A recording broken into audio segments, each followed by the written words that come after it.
ายดีเด้อสบายดีทุกคนพบกันอีกแล้วกับช่องวาวลอนชาแนลสบายดีตอนเสาร์ตี 4:38ตอนนี้เขาก็เดินทางเข้าสู่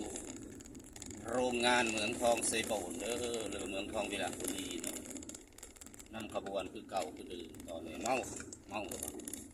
นำเขาตอนเด็กเหมือนพี่น้องเลยตามรอบนำขบวนเขาคือเก่า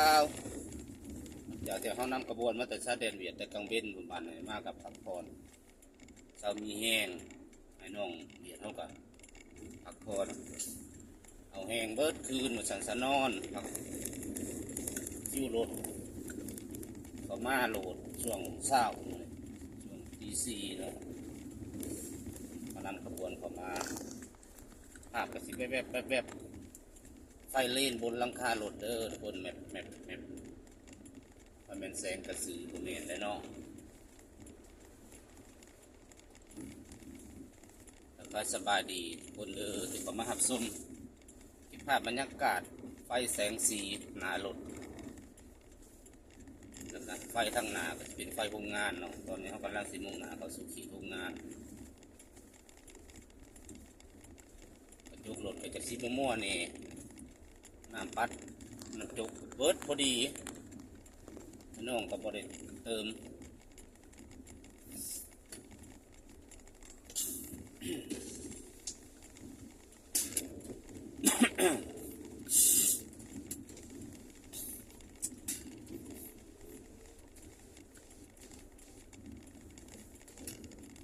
ตื่นเช้ามากกะออกบ้านเมื่อกี้เนี่ยก็แวะซื้อกับข้าวกับน้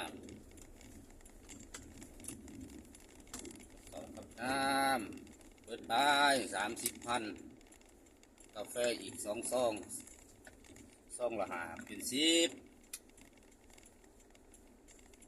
เปิดไป40,000 กีบหรือว่า40,000 กีบก็บ่หน่อยแล้วก็บ่หลายสำนักก็ต้องใส่จ่ายคนเอ้ยจังได๋ล่ะการงานปากท้องก็ต้องเดินด้วยท้องกองทัพต้องเดินด้วยท้องต้องเซฟเรื่องสุขภาพตื่นมากก็ต้องกินต้องดื่มเพื่อซะดื่มน้ำเป็นเรื่องตื่นเช้ามาถ้าว่าปฏิบัติได้ดื่มน้ำอุ่นหรือว่าน้ำเย็นน้ำเช้าแก้ว2 แก้วตื่นมาเนาะเพื่อทดแทนน้ำที่เขาเสียไปเวลาเขานอนเขาก็สิอันนั้นเขาผ่านพลังงานตื่นมาแบบขาดน้ำตื่นมาก็ต้องดื่มโหลดอยู่นะตื่นนอนมาแล้วว่ายไปดื่มแล้วดื่มน้ำก่อน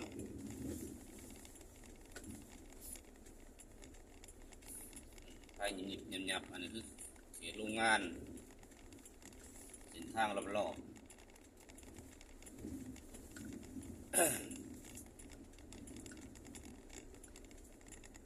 เก็บภาพบรรย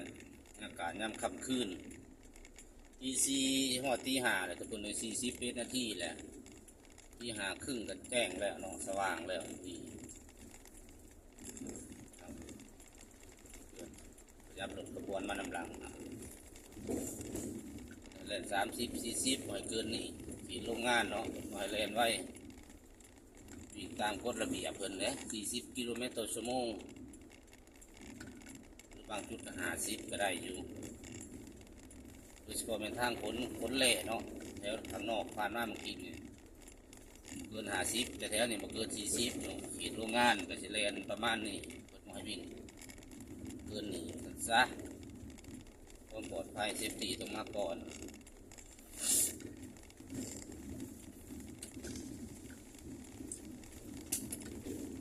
เริ่มเห็นขีแดงไปพี่น้องเริ่มสว่างแล้ว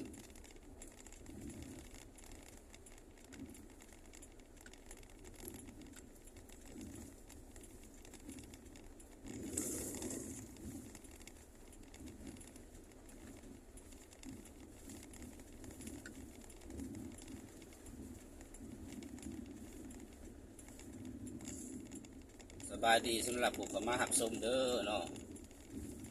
สบายดีทุกคนบรรยากาศโรงงานเหมืองทองคำเซโปนเป็นเมืองหนึ่งที่ใหญ่ ที่สุดของสปลาวกับแม่นพี่น้องเลยผลิตทองผลิตทองแดงคือว่าเป็นโรงงานใหญ่พอสมควรเนาะอาคารผู้เห็นงานอย่างนี้ก็เคยเห็นผมบริเห็นงานอย่างนี้ก็บ่เห็นเนาะว่าอยู่ไสเด้จุดโรงงานว่าสิว่าเนาะทุกคนเนาะเห็นเมืองเวลาบุรีแต่ว่าซื้อโรงงานเพิ่นเนาะโรงงานเมืองทองคำเซโปนเพิ่นใช้ซื้อเซโปนเนาะเมื่อก่อนเป็นเมืองเก่าเมืองเดิมแต่ว่าจุดที่กัดที่ตั้งคืออยู่เมืองเวลาบุรี เขาก็จะเลี้ยวเขาเลนขวาเนาะซียู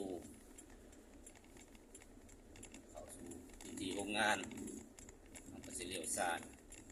ตรงไปนี่ก็จะเป็นช็อปไปสำหรับซ่อมบำรุงเนาะโซนนี้เลี้ยวซ้ายคือเข้าสู่โรงงานโดยตรงเลยป่ะฉะนั้นครับประสิทธิภาพบรรยากาศสำนีเด้อเขาขี่โรงงานเป็นคนถ่ายเนาะขออนุญาตโอนลงคลิปเพียงตัวนี้เนาะเดี๋ยวมีคลิปต่อไปอาจจะมีโอกาสได้ถ่ายทำมาให้ท่านผู้ชมนะครับชมกันเต็มๆอยู่เนาะเขาขี่โรงงานแล้วก็ไว้เกิดรถเขาป่าอยู่ก็ต้องยุดเนาะทุกคนเนาะขี่ออกมาขี่บนทางถ่ายโอเคเด้อเดี๋ยวพบกันใหม่คลิปหน้าจ้าสบายดี